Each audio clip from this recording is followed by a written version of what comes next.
Graça e paz, amados. Voltando aqui, vamos continuar falando de Jesus, o Verbo de Deus, parte 2. Jesus, o Verbo de Deus, parte 2. Então, preste atenção, amados.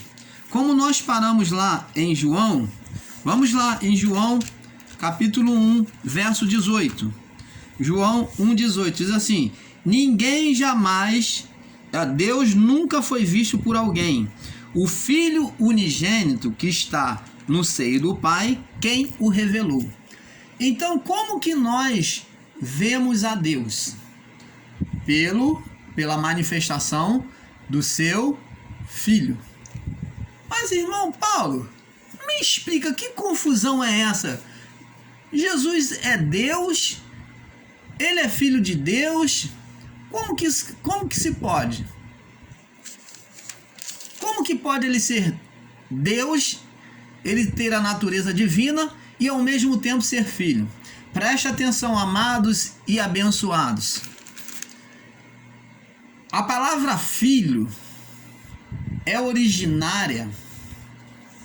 Filho do homem é originário a criação aqui na terra, a criação humana.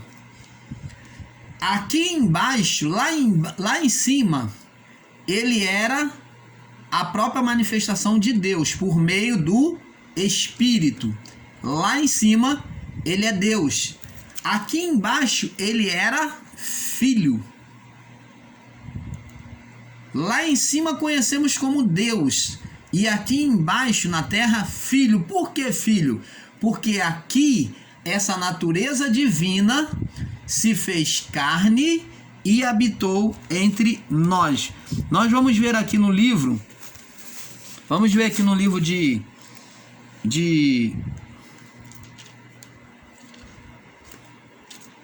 nós lemos aqui no livro de... Deixa eu ver aqui.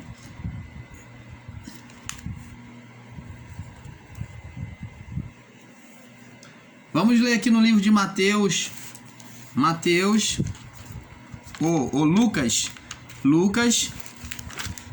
Lucas, capítulo 1.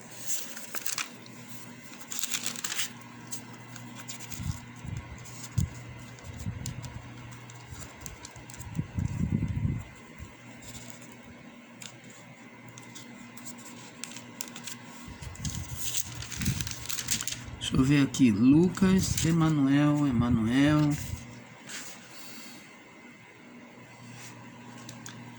Não, é João capítulo 1, no verso 1 ao 5. João capítulo 1, do verso 1 ao 5. Você me perdoe. Do verso 1 ao 5.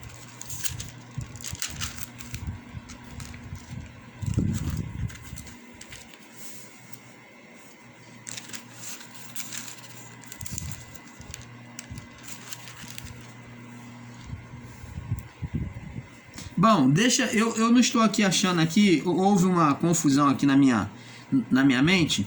Preste atenção. No início dos livros de Mateus, Lucas, né? Eu não estou achando aqui agora, mas você pode encontrar aonde o anjo aparece a Maria e diz para que ela não viesse temer, porque o que nela estava gerado era do Espírito Santo. E que Deus lhe daria um filho e que seria chamado pelo nome de Emanuel. Emanuel significa Deus conosco, ou em outras palavras, Deus entre os homens. Deus carne, Deus na carne. Deus manifeste. Entendeu? Então, essa seria a palavra para a palavra Emanuel, entendeu? Então Deus ele iria se manifestar por meio da carne humana. Por isso a palavra Emanuel, Deus entre os homens, tá? Deus conosco. Então, amados, Agora que Deus, nós sabemos que Deus se manifestou a nós, né? Nós temos aqui em Hebreus, vamos lá em Hebreus, só para nós completarmos, para irmos para o próximo entendimento. Hebreus, no capítulo 11,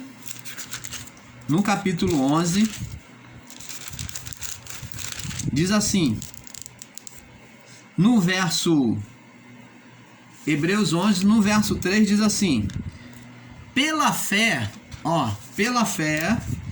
entendemos que os mundos foram criados pela palavra de Deus, em outras palavras, pelo verbo.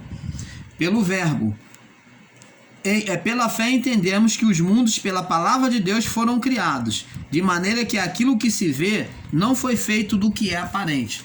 Então, para a ciência que diz que tudo foi criado pela evolução, né? Com o tempo foi brotando, foi se modificando e chegou a ser todos os seres do jeito que é. Então aqui a palavra de Deus vai contra isso, contra o evolucionismo. Então aqui está dizendo que tudo foi criado diretamente por Deus. Entendeu? Tudo foi criado diretamente por Deus. De maneira que aquilo que se vê, o que se vê? O que se tem diante dos nossos olhos criado. Não foi feito do que é aparente. Então, não nasceu por acaso ali, foi brotando, foi gerando um ser gerando o outro. Não, foi criado por Deus. Então, tudo foi criado pela palavra do Pai, pelo Espírito de Deus, em outras palavras, pelo Verbo, que era o Filho unigênito do Pai, o qual hoje nós o conhecemos chamado Jesus. Vamos lá. Vamos mostrar ainda que o verbo já existia. Vamos lá no livro de Salmos, para nós adiantarmos, porque o negócio está ficando bom. Vamos para o livro de Salmos, vamos ter um entendimento agora ainda melhor. Salmos capítulo 2, no verso 7. Salmo 2, Salmo capítulo 2, no verso 7. Diz assim: proclamarei o decreto, o Senhor me disse, tu és o meu filho, e eu hoje te gerei. Aqui está falando da pessoa de Cristo, Deus falando para Cristo. Proclamarei, eu porém ungi meu rei sobre o meu santo monte de Sião. Proclamarei o decreto. O Senhor me disse, tu és meu filho, eu hoje te gerei. Então Deus chamando a Cristo, a Jesus, né, o verbo de filho. Entendeu? Então ele já existe antes da criação de todas as coisas. Entendeu? Então, vamos agora entender o seguinte, amados. Agora que eu quero que você tenha um entendimento perfeito, preste atenção. Então, sabendo que Jesus já existia antes da criação do mundo, que todas as coisas foram criadas por meio dele, quando Deus falou façamos, estava falando com ele. A palavra de Deus diz que há um só Deus, o Criador, um só. Agora, o Espírito do Criador é Deus. É o Espírito Santo, me perdoe. O Criador é Deus, mas o Espírito do Criador é o Espírito Santo. Os dois em si, dois são um. Os dois formam um. Porque um é o Espírito do outro. Então, são um só Deus. Por exemplo, você talvez vai falar, mas irmão Paulo, mas aí fica confuso de entender. Amado irmão, aí fica confuso, explica direito. Quer um entendimento perfeito? Por exemplo, olha para você, minha amada irmã, meu amado irmão, olha para você. Você é um só. Você talvez, se você olhar com os olhos de entendimento, com entendimento louco, você vai dizer, sou. Mas isto não é verdade. Você é dois. Você é corpo e você é espírito. Dentro de nós existe o Espírito de Deus, que nos trouxe vida. Então existe duas naturezas em nós, o corpo e o espírito. E Deus, da mesma forma, ele é Deus no seu corpo espiritual e ele em si tem o espírito. Agora, quando Deus traz Cristo a nós, o Emanuel, o Deus conosco, se torna Deus no meio dos homens, quando ele se manifesta por meio de Cristo, do unigênito, do Verbo, então Deus agora se encarna por meio do Espírito Santo. Você vê que Maria se engravida por meio do Espírito Santo gerado nela. Não temas, porque está gerado em ti é o Espírito Santo. O Espírito de Deus, o Verbo. Por isso que João vem falando lá no verso 1. No princípio era o Verbo estava com Deus e o Verbo era Deus. Então, agora, nós vemos que esse Verbo agora, ele vem à existência humana. O Espírito se manifesta, agora Deus faz para si, preste atenção, Deus lá nos céus não tinha um corpo físico, ele tinha um corpo celestial e tinha também o Espírito dele, a vida dele, a vida de Deus. O Espírito é a vida. O corpo celestial é o corpo de Deus, igual os corpos angelicais, que são incorruptíveis. Nós temos um corpo natural que se corrompe, que antes era como dos anjos, incorruptível, que não adoecia, não tinha ruga, não tinha mácula, não tinha pecado, não tinha morte. Mas quando o homem peca, esse corpo perde, o espírito sai dele e ele então perde toda essa essência espiritual. E o corpo passou a ser natural. Um corpo degradante, corrompido pelo curso da vida. Você está entendendo, amado? Então agora, para Deus punir o pecado, ele se fez carne, tomou o corpo humano, corruptível, e ele habitou entre os homens e cumpriu nele o castigo. Nele quem? O Verbo, o seu Filho. Por meio do Espírito Santo. Nele mesmo. No Espírito dele. Entenda isso. No Espírito dele. Quem desceu foi no Espírito dele encarnado. Ele puniu o pecado. E nos livrou da morte, da sentença de morte espiritual. Mas o seu corpo celestial estava lá em cima. Permaneceu lá em cima. Vamos continuar. Agora, sabendo que Deus assumiu a natureza humana, vamos agora entender o seguinte: foi Deus em Cristo, que é conhecido Cristo para nós depois que ele nasceu. Então, foi Deus, vamos falar melhor, foi Deus por meio do Verbo. O Verbo se fez carne.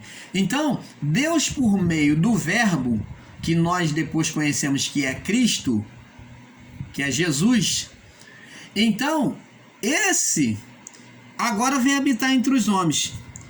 E eu vou mostrar vários detalhes interessantes para você agora. Presta atenção. Vamos provar que era Deus que estava no meio dos homens, por meio da pessoa de Jesus. Presta atenção. Jesus, quando estava na terra, na natureza divina, preste atenção, amados. Ele faz algumas coisas que nós temos que observar. No início do seu ministério, ele foi convidado para as bodas de Caná na Galileia. E chegando lá, quando falta vinho, ele transforma água em vinho. Preste atenção, abençoados de Deus. Transformar água em vinho era uma coisa comum para um homem? É uma coisa comum? Qual o homem que pode transformar água em vinho? A não ser que seja um ocultista, um mago, um feiticeiro que tente fazer, mas aquilo não prevalece. Como os magos de Faraó. Transformaram água em sangue. Fizeram várias repetições dos sinais de Moisés, é verdade. Só que os sinais deles não prevaleciam. Mas em Caná da Galileia, Jesus, quando transformou a água em vinho, preste atenção, ele deu para o chamado mestre-sala, que era chamado de... o mestre-sala era o provador, o que provava o vinho, o que degustava antes de servir aos convidados. E o mestre-sala, o provador, ele quando provou, ele viu que aquele vinho que Jesus transformou, aquela água que havia sido transformada em vinho, era melhor do que o próprio vinho que o noivo estava oferecendo aos seus convidados. Você está entendendo, amado? Você vê agora Jesus tomando a natureza divina. Ele ali já estava mostrando que ele era o próprio Deus, manifesto na carne humana. Ali ele já estava manifestando que ele era o Deus manifesto na carne humana. Você quer outra, amado? Segundo, ele andou por sobre as águas. Quando os discípulos estavam no barquinho em meio mar, que ele procurou o barco na praia, depois da oração, que já estava a noitezinha já, para não deixar os discípulos sozinhos, ele começa a caminhar sobre o mar. Eu pergunto a você, qual é o homem que pode caminhar sobre o mar? E tranquilamente. Eu já vi vários mágicos, ilusionistas botarem vidro por baixo da água e caminhar sobre o mar. Criarem uma ponte de vidro, que é transparente, e criar a ilusão de caminhar sobre as águas. Mas tudo isso são ilusões, ilusionista. Mas em verdade, diante do mar, quem é que pode caminhar? E para não ter contestação, nós vamos ver que ele vai caminhando sobre o mar e depois o mar se torna bravio. Ele torna o mar bravio. Então ele caminhou sobre... Ele transforma a água em vinho, coisa que nenhum ser humano faz. Anda sobre o mar. Só Deus. Só o divino poderia fazer isso. É em verdade, né? Não como truque, mas em verdade. Ele acalma aquela tempestade. Ele fala a natureza. Ele fala a natureza. Ele dá ordem à natureza. Aquietai. E a natureza obedeceu. Quem é que pode fazer isto, amados e abençoados, senão o próprio Deus? Quem pode andar por sobre as águas? Quem pode transformar água em vinho? E outro, quem é que pode multiplicar pães e peixes só em levantar para os céus? Senão o próprio Deus encarnado. Por isso que foi chamado de Emanuel. Deus no meio dos homens. Deus conosco. Deus conosco. Um Deus humano.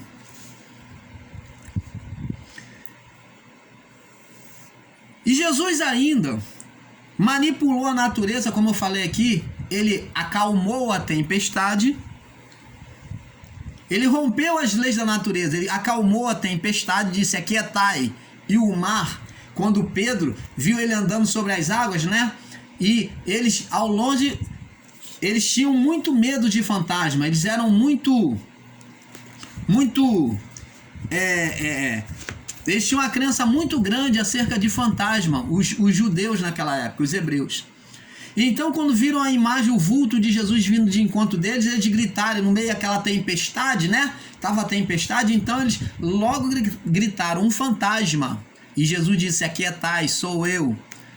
Então, Pedro, quando disse: Senhor, se é tu, então manda-me ter contigo, porque Pedro era ousado. Ele sabia que Jesus tinha poder para fazer, então ele falou: se é tu, então manda-me ir ter contigo. Então ele não só andou sobre as águas, como concedeu o poder a Pedro de andar sobre as águas. E em meio ao mar bravio, ele acalmou a tempestade. Vamos ver aqui, e outro ponto, ele rompe as leis da natureza. Primeiro, ele curou a distância. Curou quem? O servo do centurião, que creu nele. E ele diz: manda apenas uma palavra e meu criado será curado. E o criado do centurião foi curado. O filho daquela mulher, Sirofenícia, que estava, a filha dela que estava endemoniada, que quando ela professou uma fé divina, uma fé verdadeira, então ela, quando voltou para casa, o demônio já tinha saído da sua filha. Jesus não chegou à casa dela. À distância, essas duas pessoas receberam a ministração do poder de Deus. Outro, ele abriu os olhos do cego de nascença. Quem é que pode abrir os olhos do cego de nascença?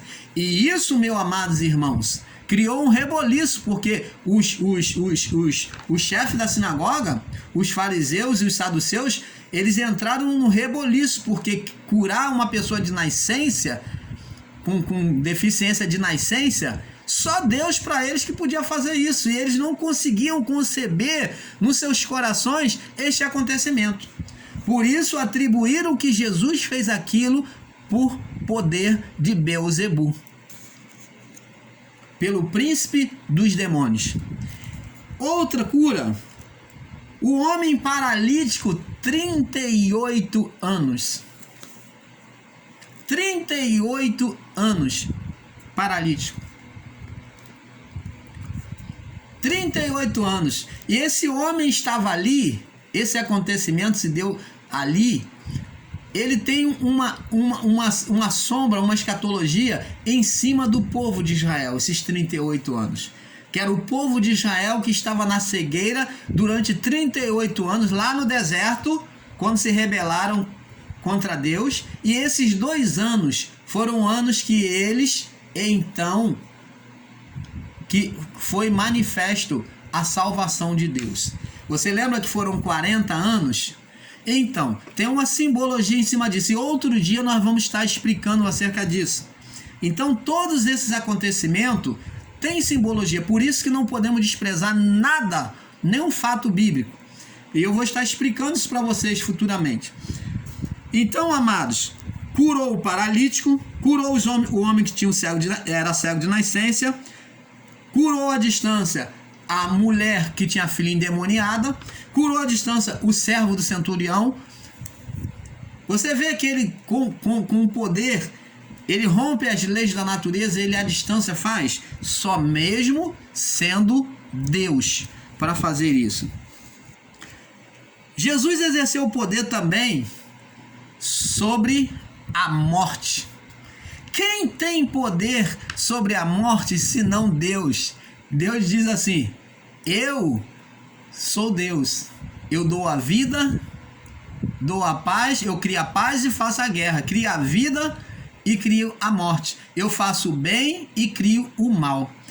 Então quem é esse Jesus encarnado? O próprio Deus. Ele tem poder sobre a morte. Por quê? Ele restaura a vida de Lázaro, ele ressuscitou Lázaro, tirou-o da morte. Quem tem poder de fazer isso? Tirar da morte e dar mais um tempo de vida para Lázaro. Quem foi que ressuscitou ao terceiro dia? Ressuscita a si mesmo, como ele já havia prometido, assim como foi com Jonas, será comigo, eu ressuscitarei ao terceiro dia. E ele realmente ressuscitou. Por quê? Porque era Deus encarnado, Deus com os homens, Deus conosco. Por isso que Jesus ele sempre falou para os fariseus, para os seus discípulos, e o Filipe falou assim: Senhor, mostra-nos o Pai. E Jesus falou para Filipe assim: Filipe, eu estou há tanto tempo convosco e não sabes quem eu sou? Quem vê a mim, vê o Pai. Quando Jesus falou, quem vê a mim, vê o Pai, ele estava, em outras palavras, falando assim, eu sou Deus. Eu sou Deus. É isso que Jesus estava falando para Filipe e para os discípulos. Eu sou Deus.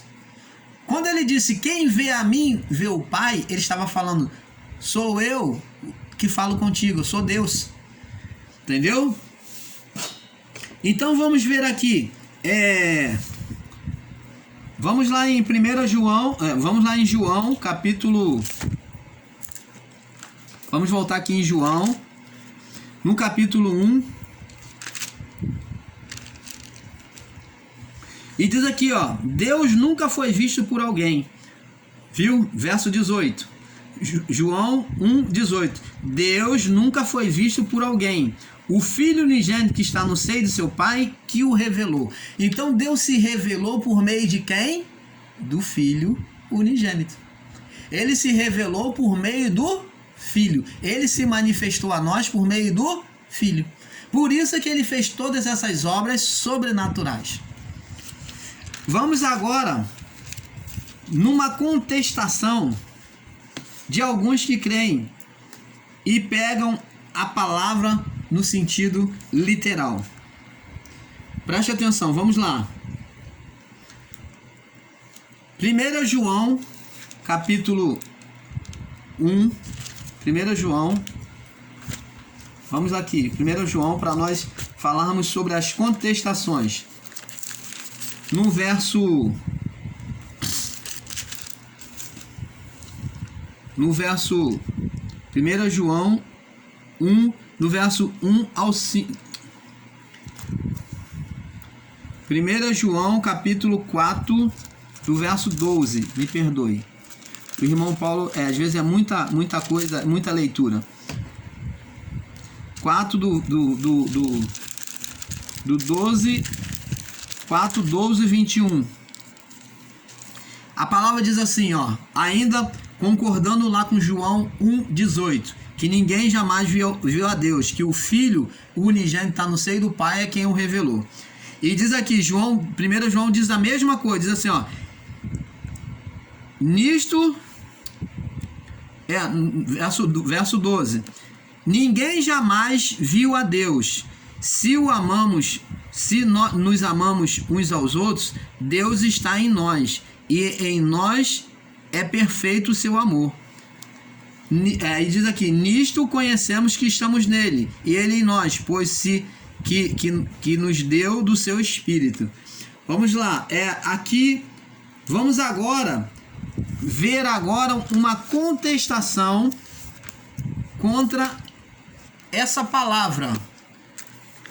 Aí você talvez vai dizer para mim, mas irmão Paulo, na palavra de Deus diz que esses homens viram a Deus. Então vamos lá. Êxodo capítulo 33, no verso 18 ao 23. Diz assim: então ele disse, Moisés, né? Rogo-te que me mostre a tua glória. Moisés pedindo para ver a Deus.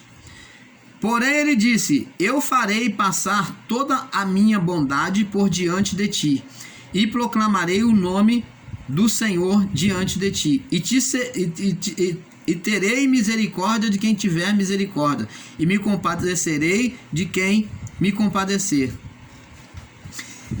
E disse mais, não poderás ver a minha face. Presta atenção, Deus falando, não poderás ver a minha face, porquanto homem nenhum verá a minha face e viverá.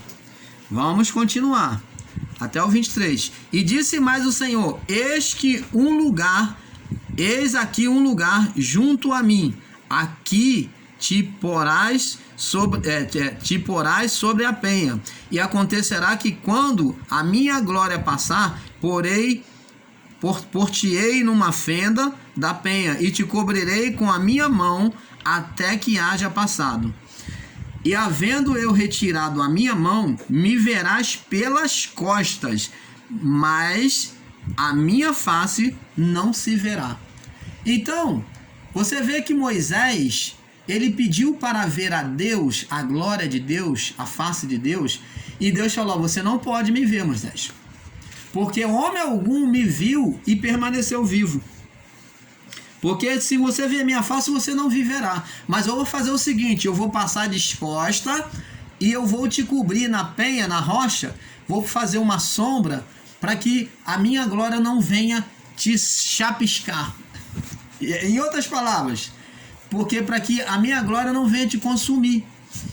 Então você vai me ver pelas costas e eu vou ainda assim vou buscar proteção para você.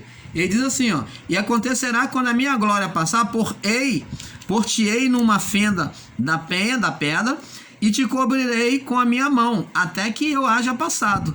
E havendo eu já retirado a minha mão, não me verás pelas costas, e a minha face não verás. Então Deus disse que estaria, em outras palavras, escondendo o rosto e passando descosta, para que ele não visse o rosto de Deus. Você está entendendo, amado? Ninguém jamais viu a Deus.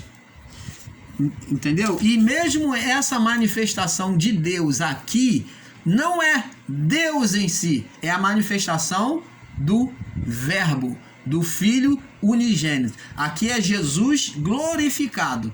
Jesus na sua glória, no Espírito, ele se manifestou ao povo de Israel. Quando diz o Senhor, o Deus, o teu Deus, está falando, quem fala ali é o próprio Espírito de Deus. É Jesus na autoridade do Pai. Deus só será manifesto a nós quando nós sairmos desse corpo e formos para a glória. Aí nós veremos como ele é, face a face. Vamos lá. Outro ponto. João capítulo 14, né, que é onde Felipe pede para mostrar. João capítulo 14, vocês já sabem, mas nós vamos ler para nós passarmos para o próximo vídeo, que já está avançado, né? João 14, verso 7 ao 14, diz assim: se me conheceis a mim, também conhecereis a meu Pai, e desde agora o conheceis e tendes visto. Disse-lhe Filipe: Senhor, mostra-nos o Pai, que nos basta. Disse-lhe Jesus: estou há tanto tempo convosco e não me tendes conhecido, Filipe? Quem vê a mim, vê o Pai. Como dizes tu, mostra-nos o Pai? Então você está vendo que Filipe vem pedir para mostrar o Pai? E ele diz assim mais: não crês tu que estou no Pai e que o Pai está em mim?